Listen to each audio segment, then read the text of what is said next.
Kamusta? Isang masayang araw po sa inyong lahat. Ako po si June and welcome sa brand new episode ng ating vlog. Ibabahagi ko lang po sa inyo ang pagdalo ni dating Pangulong Duterte dito po sa Senate Blue Ribbon Committee hearing at ang kanya pong opening statement.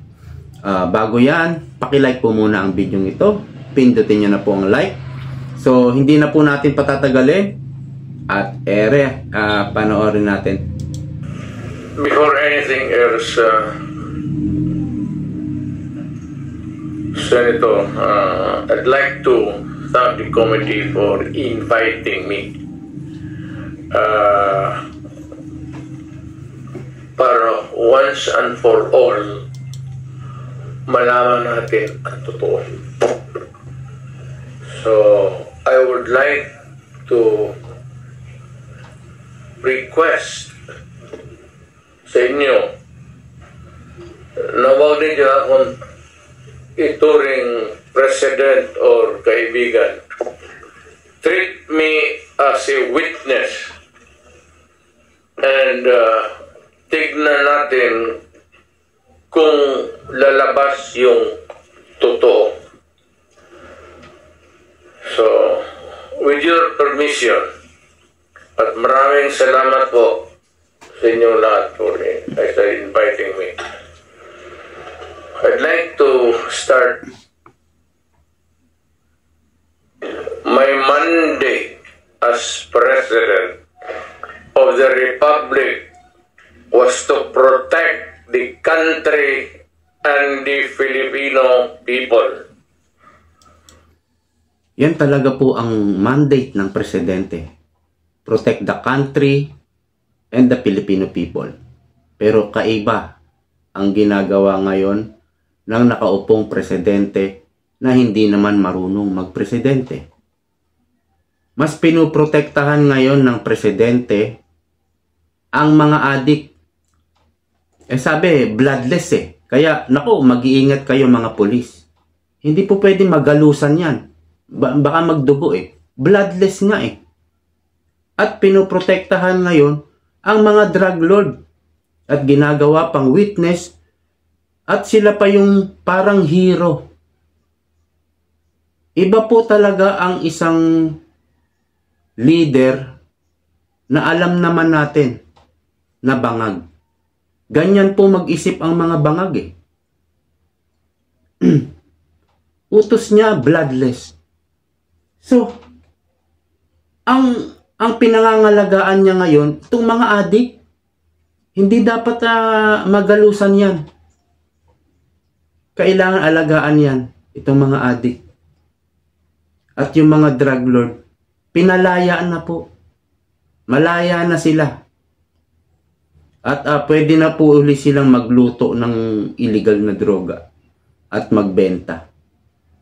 At ginagawa pang hero ng kasalukuyang bangag na presidente ngayon na hindi naman marunong magpresidente. Do not question my policies because I offer no apologies, no excuses. I did what I had to do.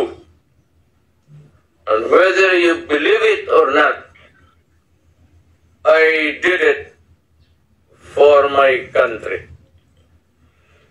The war on illegal drugs is not about killing people. It is about protecting the innocent and the defenseless. The war on drugs is about the eradication of illegal substances such as shabu, cocaine, heroin, marijuana, party drugs, and the like, as a menace which ruins people, families, communities, and relationships, and tears apart the social fabric which binds society together in peace, harmony, and brotherhood. It is not unlike slogans which serves as calls for a better future, such as a war on waste, war war on corruption, and war against climate change. I have always viewed people addicted to illegal drugs as victims and patients requiring medical help and not as criminals. That is why when the war on drugs slogan came into being, coined first as a message to the people of Davao City to stay away from illegal drugs. But at the same time, I had a drug rehabilitation facility constructed in Davao City, a city government expense, manned by Davao City government doctors, psychiatrists, nurses, and health workers, among others, to look after the complete rehabilitation of those addicted to illegal drugs.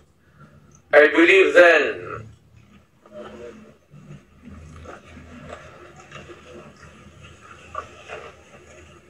and I still believe now that rehabilitation and not fear of death or incarceration to be the key to the return of the addicted individuals back to the mainstream of a just and forgiving society. But no mistake about it, I hate drugs. Boom. I loathe the purveyors, the merchants, and the pushers of this demonizing element.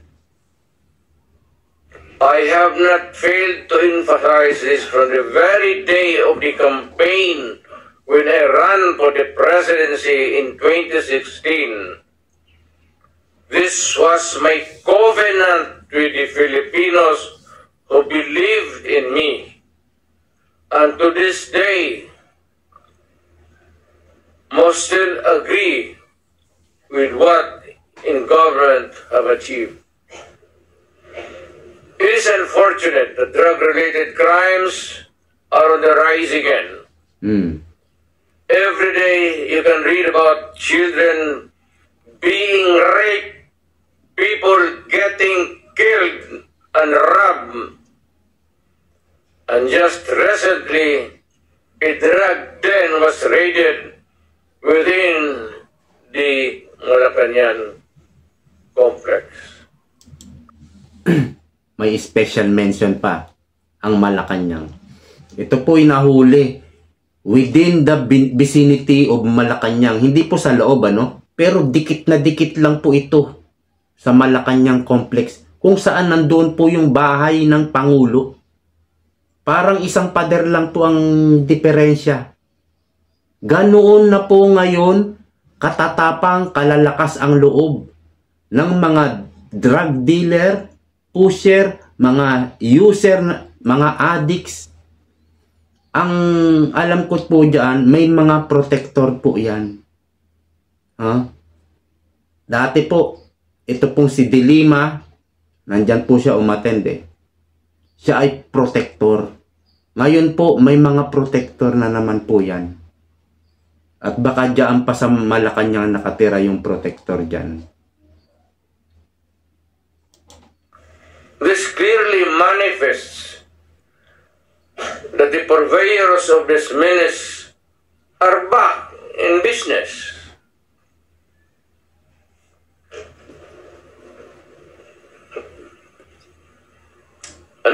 Go ahead. The Filipinos are anxious and distressed. Self-preservation is still the first law of nature. It is instinct. It is recognized in our laws as self-defense. That is why I have always told the police authorities and operatives to be mindful of this basic law of nature. However, I tell them not to abuse their authority and power. And hindi ko talaga pinayagan yung abuso ng polis o sundalo kailanman sa buong buhay ko. And as mayor for so many years and as president, in the guise of protecting themselves. But when your very life is placed at risk, and it can be snuffed out in a matter of seconds, then and only then must you act accordingly. Repel the aggression only in self-defense. Alam mo, natalo ko nagturo sa aming bayan sa Police Academy. When I was a prosecutor, to augment my income noon bago akong nagturo ako sa police. Ang sinabi ko talaga sa kanila, when you are arresting a criminal, you are not supposed to request him to surrender. Rather, you have to overcome the resistance. However, pag ayaw, it's the duty of the police is to overcome the resistance kung ayaw mag-surrender. At kung may baril, at kung tingin mo, sabi ko sa mga polis doon sa academy, mamamatay ka, barilin mo. Barilin mo sa ulo. Patayin mo at least one less criminal in the community. Yun ang utos ko when I was a fiscal and I was a professor doon sa Police Academy. Yun ang turo ko sa kanila. Muntik pa magmura kanina. No quarters given, no quarters asked. Criminal ito.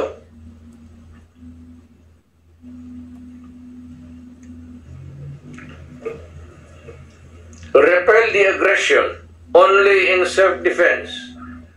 Do not make orphans of your children and widows of your wives. I don't want that in my conscience as mayor and president. Hindi ko mabigat yan sa konsensya ko. I have warned, but before that, my job as president was never easy, and it was not meant to be.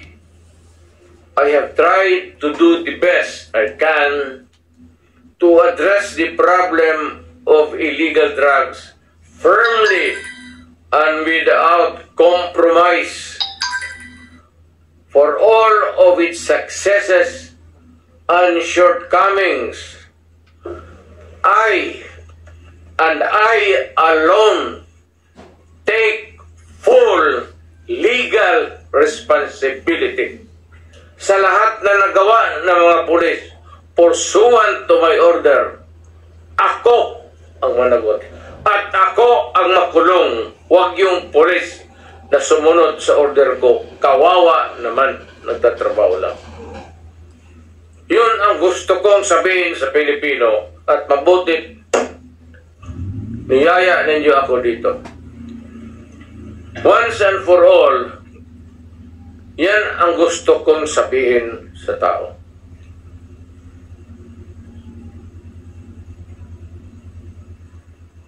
I have warned all of you as your president. Then, and as a private citizen daw. Drugs will destroy the Filipino. It will destroy my country. And I will never allow it. Baski ako empleyado sa gobyerno o private citizen, I will do what is necessary to protect my country, my community, at yung mga anak natin. This is a matter of principle. At pagkamatayan ko yan. Maraming salamat. Alright. Sabi niya, siya na po ang idemanda nyo sa legal, no? Inaako na niya lahat ng mga kasalanan ng mga pulis niya nung nakaraang panahon niya. Siya na raw, responsibility na raw niya. Yun, hamon po yun. Hamon dito sa mga kongresistang mga buaya dyan sa Kamara at ilan dito sa Senado. Ang ginagawa kasi nila is trial by publicity, publicity para sirain ang mga Duterte, at isang kampanya para sa 2028. At the same time, diversionary tactic para sa lahat ng mga pagkukulang o hindi tinutugunan ng mga nakaupo sa gobyerno. Ang sinasabi ko po, hindi sila tumutugon talaga, no? Hindi lang nila kayang tugunan. Sinasabi ko po, hindi nila tinutugunan talaga. Gusto yata talaga nila na ang mga lugar na binabaha, manatiling binabaha pa rin. Ayaw solusyonan. Sabi nung ibang nagko-comment, o bakit yung panahon ni Duterte, wala rin siyang nagawang flood control? Wala po. Kasi ang ginawa po ng panahon ni Pangulong Duterte ay master plan. According po yan kay Joel Villanueva, siya yung nakatutok dyan eh. Kaya siya rin yung nagbulgar na nagkaroon ng budget ang Bicol region na mahigit 61 billion in 2 years, 2023-2024. So hinahamon na niya lahat eh.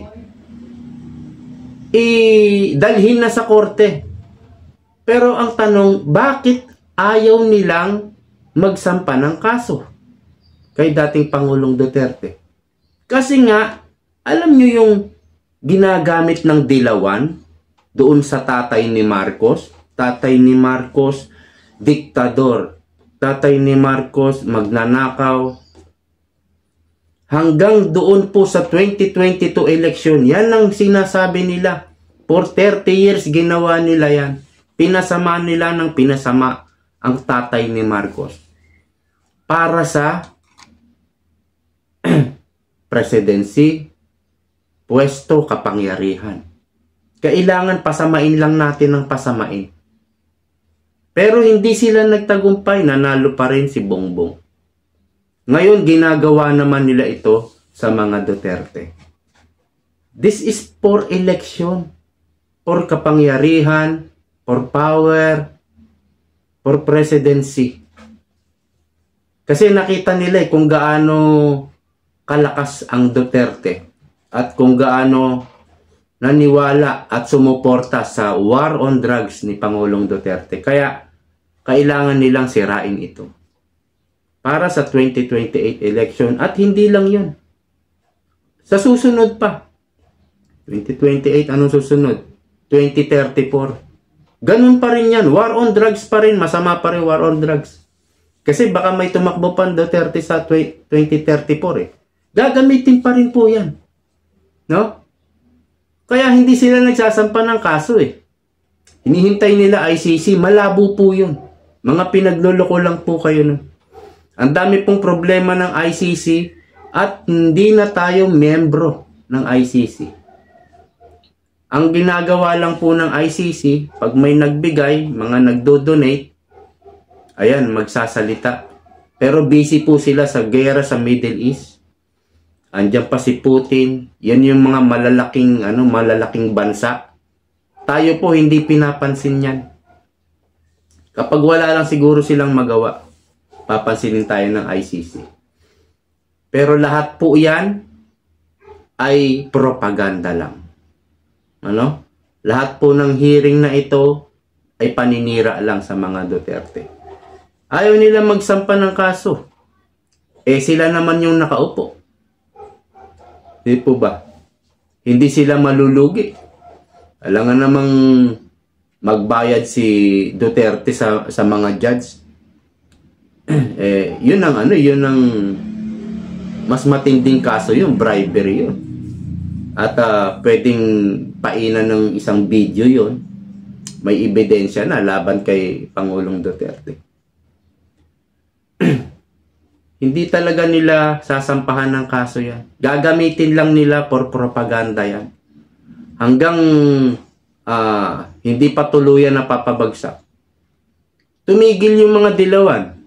Dahil nasunog sila ni Duterte. Dahil nanalo si Bongbong. Ano pang paninira ang gagawin nila sa mga Marcos? Tumigil na sila sa paninira sa mga Marcos. At the same time, magkaalyado na sila.